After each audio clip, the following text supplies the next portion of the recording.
Electoral bonds రూపంలో mega engineering company BRS కు పెద్ద మొత్తంలో నిధులు ఇచ్చిందని ఆరోపించారు చెన్నూరు ఎమ్మెల్యే వివేక్ వెంకటస్వామి. కేసీఆర్ తో పాటు మెగా కంపెనీపై మనీ లాండరింగ్ కేసులు పెట్టాలని డిమాండ్ చేశారు. పెద్దపల్లి కాంగ్రెస్ అభ్యర్థి వంశీకృష్ణతో కలిసి మంచిర్యాల జిల్లా మందమరిలోని పలు వార్డ్స్లో పర్యటించారు వివేక్. మనీ లాండరింగ్ కు పాల్పడ్డ కాంట్రాక్టర్లు ఇతర సంస్థలపై ఈడీ విచారణ చేసి కేసులు పెట్టాలన్నారు వివేక్ వెంకటస్వామి. 19th వార్డ్ పాదయాత్ర చేయడం జరిగింది. పెద్దపల్లి అభ్యర్థి వంశీకృష్ణతో పాటు ఇక్కడ ప్రజల సమస్యలు ఏమున్నాయి కనుక్కొని ప్రజల సమస్యలు పరిష్కరించడానికి ఈరోజు కార్యకర్తలతో పాటు ఈ వార్డులో తిరగడం జరిగింది. అంటే ఈ 10 సంవత్సరాలలో టీఆర్ఎస్ పాలనలో ఏంటి పరిస్థితో మనకు తెలుస్తుంది.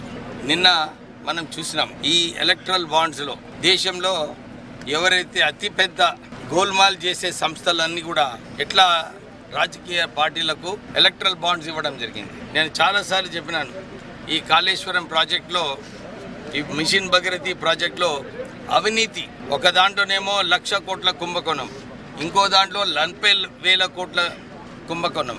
అంటే ఇవన్నీ కుంభకోణాలు.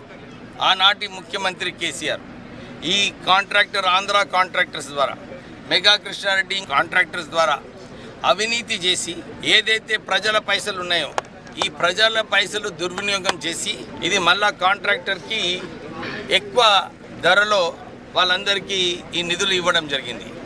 ఆ నిధుల ద్వారా ఈ ఎలక్ట్రల్ బాండ్స్ ఏదైతే టీఆర్ఎస్ పార్టీకి సుమారు 500 కోట్ల రూపాయలు మెగా ఇంజనీరింగ్ కంపెనీ కేసీఆర్కి ఇచ్చిందో ఇదంతా కూడా ప్రజల పైసలు, ప్రజల సొమ్ము.